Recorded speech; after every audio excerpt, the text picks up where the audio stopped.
The hospital lights flickered faintly overhead as I reviewed patient charts, barely aware of the hum of machines and the ticking clock. It was an ordinary shift, one of those nights when everything moved in predictable rhythms. Until it didn't. The doors burst open with a violent swing. A man stormed in, his eyes wide with terror, arms trembling as he held a small child wrapped in blood-soaked fabric. His voice cracked as he screamed, "Please, save her! She's dying! She won't stop bleeding!" I rushed toward him.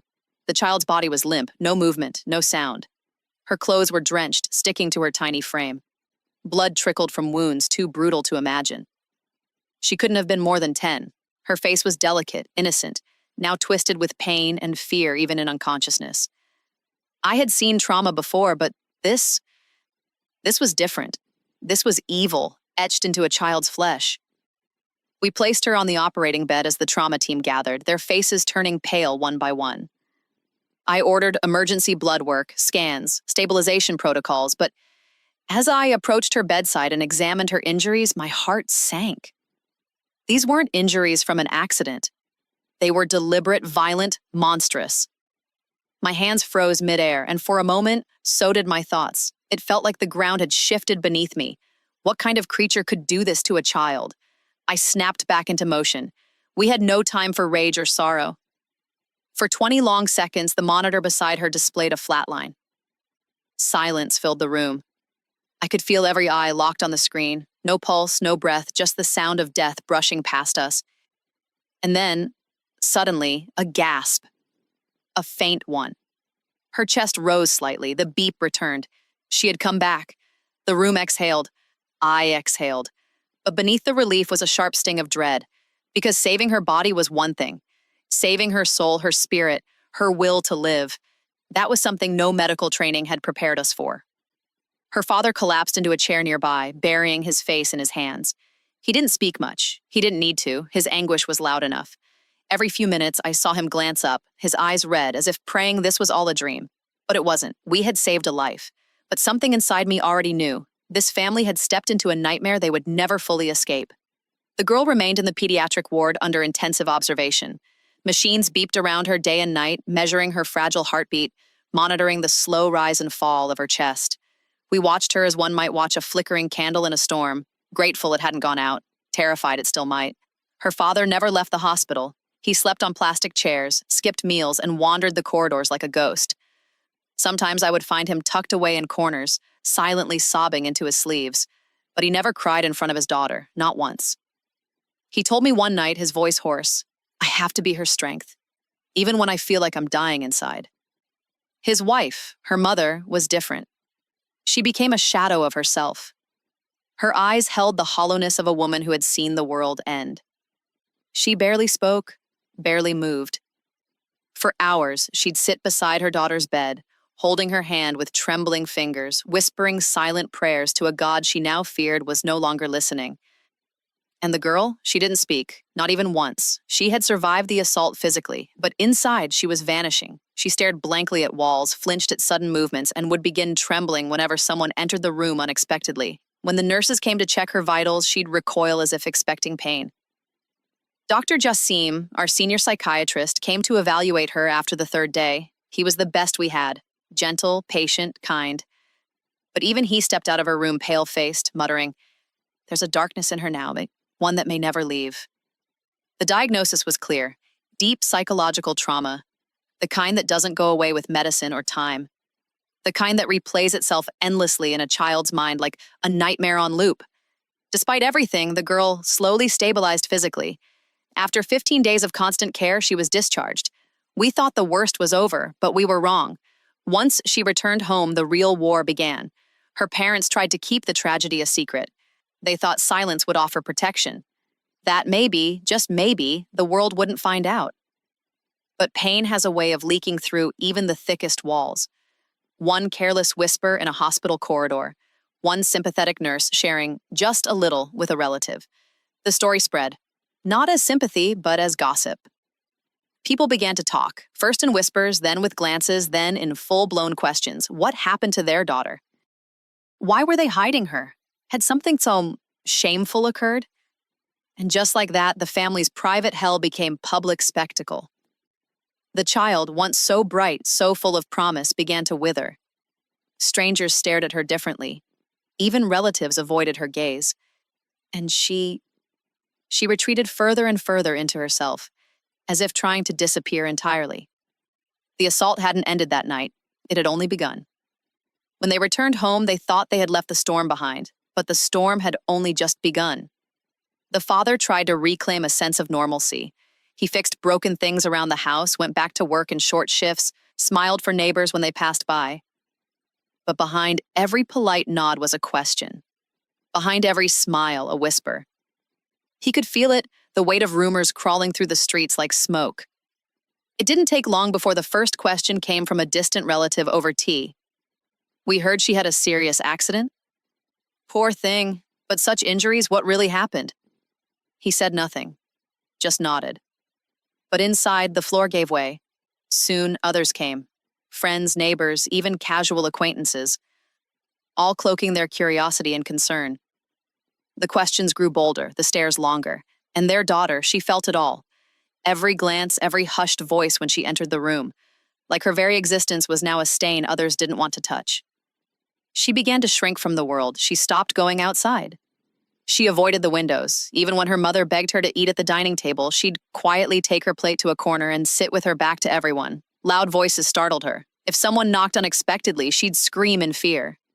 Sleep no longer brought rest. In the middle of the night, she'd wake up sobbing, unable to speak, clutching her chest like her heart was breaking all over again. And then came the worst blow. Word reached their extended family. One day, the girl's father returned from the market and found his wife sitting on the floor, devastated. "They know," she said, her voice hollow. "Everyone knows." Apparently, someone from the hospital staff, a nurse perhaps, had shared details during a visit to her own family. From there, the tale spread like wildfire. Now the father's phone rang endlessly, not to offer support, but to ask, always to ask. "Is it true? What really happened? Why didn't you tell us?" They felt betrayed not just by the act itself, but by the world that fed on it. What hurt more was what followed. Pity. It came wrapped in kindness, but it bled judgment. People began showing up uninvited with gifts, as if charity could wash away trauma. They stared at the girl like she was some tragic exhibit, pitying her with their eyes, their tone, their forced affection, and the girl felt it all. So one day, without warning, she locked herself in her room. For hours, she didn't answer. When they finally unlocked the door, they found her sitting in a corner, knees hugged to her chest, whispering to herself, "Make it stop. Make it stop." Her parents realized then what the world saw as a story was their daughter's living nightmare, and the world wasn't going to stop telling it. After that night, the girl stopped speaking altogether. Not a word, not a sound. It was as though her voice had drowned beneath the weight of everything she could no longer explain. Her eyes carried what her lips refused to reveal, a quiet, haunting scream trapped inside her fragile frame. Her father tried everything. He brought her books, painted her room with soft colors, even tried playing her favorite songs from years ago. But she wouldn't respond. She barely acknowledged him. And her mother, now pale and hollow from sleepless nights and relentless guilt, grew quieter with each passing day. The house that once echoed with laughter had turned into a crypt of silence. The girl's condition began deteriorating. She started flinching even when her parents touched her. She would jolt awake at the smallest sound and cover her ears as though trying to block out invisible voices. They took her to Dr. Jassim again, the same psychiatrist who had once warned them that the trauma might grow with time, not fade. He sat with the girl for over an hour. She stared at the wall the entire time. No tears, no words, just an unbearable stillness. After the session, Dr. Jassim didn't sugarcoat it. "She's dissociating. Her mind is disconnecting from reality as a defense mechanism. She's emotionally shutting down to survive." Her father's hands trembled. "Will she ever be okay again?" Dr. Jassim sighed. "It depends. But you need to protect her from further harm, especially from people. She needs healing, not exposure." But it was too late for protection. The damage outside had already begun to rot what little was left inside. One evening, the father overheard a conversation between two women outside a shop. They didn't know he was standing nearby. "She's that girl, right? The one who—" "Yes, poor soul, but You know how families hide things? Who knows what really happened? He froze. That's when he knew it wasn't just whispers anymore. It was gossip, speculation, entertainment. By the time he reached home, something inside him had snapped. He paced the living room like a man possessed. We're leaving, he told his wife. We're selling the house, the shop, everything. His wife looked up slowly, eyes sunken. But where will we go? Anywhere they don't know us. Anywhere no one knows her story. That very week, they began packing. The house that had once felt like a sanctuary now felt like a cage built from other people's eyes. They sold what they could, packed the rest in silence, and moved to a smaller city, far from relatives, far from questions, far from judgment. They thought perhaps in this new place they could breathe again. But what they didn't realize was that you can change your address, but you can't run from memories, and you can't outrun the ghosts that now live inside your child. The new city was quiet enough to offer hope, or at least the illusion of it.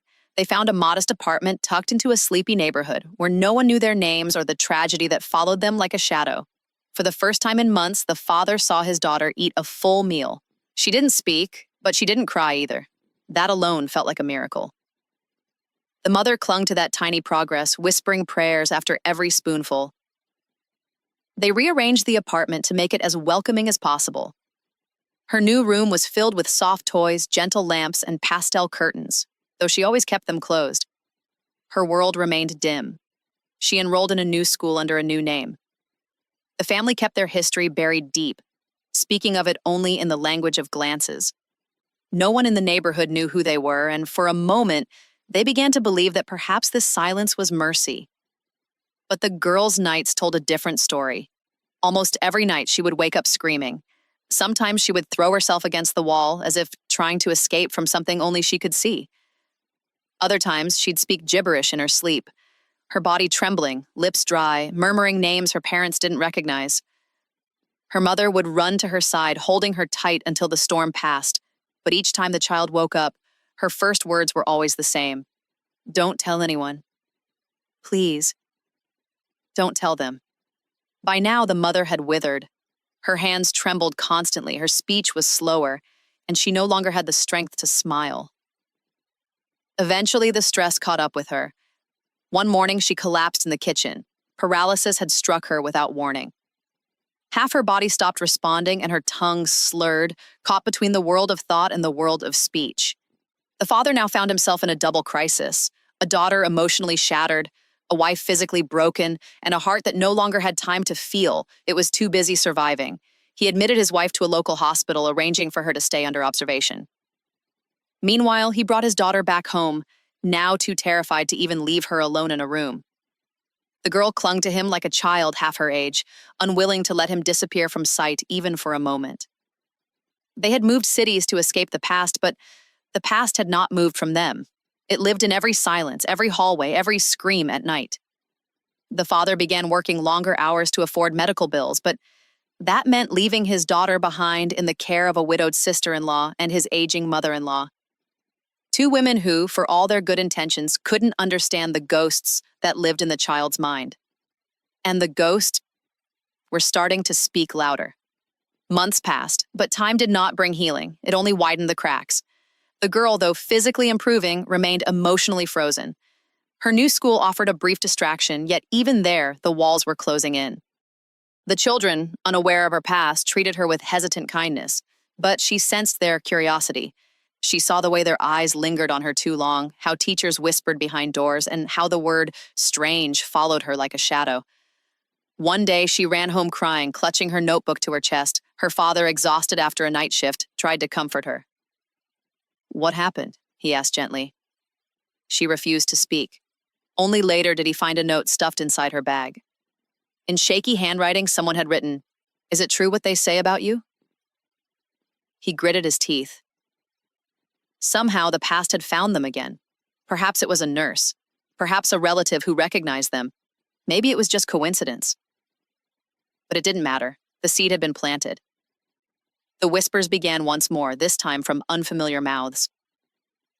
At home, his wife, still paralyzed, grew worse. Though her mind remained alert, her body betrayed her. She cried silently, unable to speak her grief aloud. The girl, too afraid to sit by her mother's side for long, would pace nervously outside her room, chewing the skin off her fingers. One night, she locked herself in the bathroom. Her father broke down the door when she didn't respond. He found her sitting fully clothed in the tub, water overflowing, her eyes wide open in a trance. "I was trying to clean it away," she whispered, barely audible. He pulled her into his arms, his heart splitting open. He wanted to scream at the world, at God, at himself. But instead, he simply held her, soaked and shivering. From that day forward, he decided they couldn't run anymore. Running had only deepened the wound. They would have to face it, not in public, not with shame, but as a family, with truth, with help, with courage. He reached out to a trauma specialist in another city, someone reputed for working with children of extreme abuse. It would cost nearly everything he had, but he was willing. "I don't want her to grow up afraid of her own reflection," he told the doctor during the consultation. "I want her to know that none of this was her fault." The specialist nodded gravely. "Then you must stop pretending it didn't happen. And she must hear it from you." The man left that office knowing one thing. If he wanted his daughter to be free, he would have to become her voice. 10 years had passed since their daughter was born, a decade of fragile joy stitched together with cautious hope. Her father, determined to give her the childhood she deserved, spared no effort to make her feel cherished. Despite the invisible scars she carried, she had become the center of their world. Her schoolwork was exemplary, her innocence untouched, her smile, when it came, like light piercing a long winter. And so, when her 10th birthday approached, her father planned a celebration that would make her feel like a princess. The entire house was lit with garlands of soft lights, the walls echoing with laughter and music. Guests poured in, extended relatives, friends, neighbors, even those from the family her mother had once been warned about. But in the spirit of reconciliation, and under the illusion that enough time had passed, her father had invited everyone. "Let the past stay buried," he had told his wife gently. "Tonight is for her." She wore a pastel pink frock laced with silver thread. Her long hair had been braided with delicate ribbons, and her wrists jingled with tiny glass bangles. She was radiant, so full of life that even her mother, still partially paralyzed, managed a smile from her corner seat. But beneath the cheerful music and the aroma of food, something darker crept. Among the guests were those who had always envied this family's reunion, their healing, their joy. Faces that wore smiles too wide, hands that lingered too long when touching the girl's shoulders, eyes that scanned too closely when no one else was watching. But the parents were distracted, engulfed by greetings, hosting, laughter. The cake was cut, cameras flashed, laughter echoed. It was perfect, or at least it appeared to be. Then, without anyone noticing, the child disappeared. It was the mother who first felt the unease, a sudden weight in her chest, a tension in her hands. She looked around and didn't see her daughter. Maybe she was in the kitchen, maybe with other children, maybe just hiding out of shyness. She brushed the thought aside. But minutes passed. She nudged her husband, her voice edged with panic. "Where's she gone?" He laughed at first, certain she was just somewhere nearby, but when they both began scanning the rooms and calling her name, and when no reply came, something shifted in the air. Guests continued eating and chatting, unaware that a tragedy was unfolding beneath their noses. He told her to stay put and started checking each room, each hallway, each bathroom. The laughter in the background now felt like mockery. When he reached the rooftop, his hands were trembling. And then, from the far end of the house, a scream tore through the air. A sound so raw, so guttural, it didn't belong to this celebration. It belonged to horror. He rushed toward it, heart pounding, only to find his wife standing frozen, her eyes wide with terror, staring at what lay in his arms. Their daughter, blood-soaked, lifeless, and limp. The world around her collapsed in a single heartbeat. The girl's mother fell to her knees, unable to scream, unable even to breathe. Her body trembled uncontrollably as her eyes fixated on the figure dangling in her husband's arms. Her daughter, her joy, her soul, covered in blood, head tilted lifelessly to the side, lips pale and cracked. Every whispered warning she had once brushed aside came crashing down upon her. Her mother's voice echoed in her ears. Daughters are like pearls. They are to be shielded behind 7 veils. But she had argued, dismissed, and believed the lie that love from family could never be a threat. She had trusted those who smiled too easily, welcomed those who had once envied their happiness. And now her child had paid the price. Screams filled the air. The guests began to realize something had gone terribly wrong. The party dissolved into chaos. But Saliem didn't stop for a moment. Holding his daughter tightly against his chest, he ran, his feet barely touching the ground, his shirt soaked in both sweat and her blood. His wife followed, half stumbling, half floating in disbelief, her mind refusing to process what her eyes had seen. They arrived at the hospital, where the sterile white walls could barely hold back the storm that raged within them. Nurses rushed in. Doctors assembled. Machines beeped. Lights flashed. And for a few agonizing minutes, the child's life hung in terrifying uncertainty. But she lived. Battered, broken, bloodied, but alive. The diagnosis came in fragments. Severe trauma, both physical and psychological, an assault, a violation. The kind of crime that shatters not just bones and skin, but the very soul of a child. And the perpetrator? Someone they had welcomed into their home, someone who had left the party early, someone trusted. The mother couldn't stop crying. Her tears wouldn't dry. Her voice, once firm, had turned to a whisper. "How could this happen under our roof?" she kept asking. "How didn't I see it? Why didn't I listen?" Her husband couldn't look her in the eye. Not because he blamed her, but because he blamed himself. All the reassurances, all the dismissals of concern, all the blind trust in smiling relatives, he had made those choices. He had let the enemy sit at their table. Now, in the cold waiting room of the hospital, with his daughter fighting for her life and his wife slipping into shock, he finally saw what arrogance had blinded him to.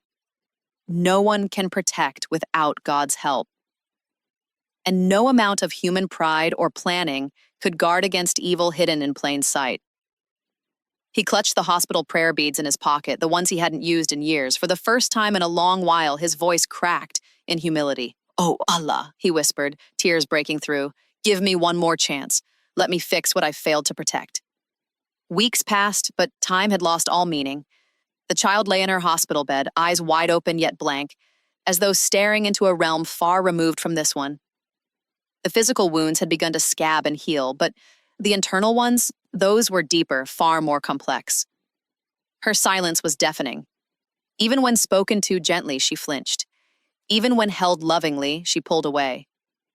A fragile shell of what she once was, the little girl seemed imprisoned in a world of shadows. The mother, already weakened from past illness and now haunted by guilt, spent her nights seated by the bed, whispering prayers with trembling lips.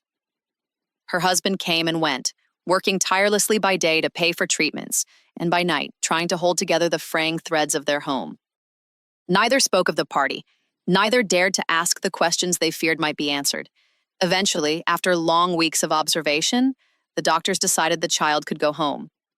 But home was no longer what it used to be. It felt hollow now, every corner a reminder of what had happened, curtains drawn, laughter silenced, toys untouched. She refused to go near her bedroom. She refused to sleep without the lights on. Her eyes would dart toward the door at the slightest creak, as if she expected that nightmare to walk back in. Word had spread in whispers through their extended family, their neighbors, their former friends. The silence they had so desperately tried to keep was now shattered. People pretended to console, but came only to satisfy their curiosity. Some brought fruit, others brought rumors, but none brought peace. And then, something inside the girl began to shatter again. The weight of glances, the whispered gossip, the pity disguised as concern, it all began to crush her anew. Her father found her one morning curled in a corner, arms wrapped around her knees, rocking back and forth, murmuring unintelligible words through clenched teeth. He knew then, healing wouldn't happen here. Not in this house, not in this city. They had to leave. He sold the house, the shop, everything. Within weeks, they disappeared from their former life like ghosts, carrying only what mattered, each other, and the aching hope that maybe, just maybe, somewhere else they could begin again. The new city held no memories, and that was its only comfort. Here they were strangers. No one knew their past, no one asked probing questions, and no one stared too long. They found a modest apartment in an old neighborhood where anonymity was easy. The girl was enrolled in a small school nearby, but even there, the shadows followed. She didn't speak much. She didn't make friends. At times, in the middle of the night, she would wake up screaming from dreams that left her gasping for air, her mother rushing to cradle her fragile body and whisper soft verses over her head. Her father, too, barely slept. He worked long hours, not just to survive, but to distract himself from the pain of helplessness. Then came the moment that shattered what little was left. His wife collapsed one morning while praying. The doctors confirmed another stroke. This time, it took her voice completely. She became trapped in her own body, her eyes the only windows into her soul. The girl, barely stable herself, now witnessed her mother slipping into silence. And yet, they endured. Salim, the man once full of cheer, now walked with a bent back and tired eyes. But within him had grown something powerful, humility. He no longer made bold claims. He no longer trusted blindly. He no longer said, "I will protect her." Instead, each morning he placed his hand on his daughter's head, looked to the sky, and said, "Only you can." Their story didn't end in glory. It didn't end in justice. But it continued, in small victories and quiet mornings, in prayers whispered at dawn. And somewhere in that brokenness, they found something whole again, the understanding that all strength comes from the one above, and to him, every wound, every tear, and every daughter belongs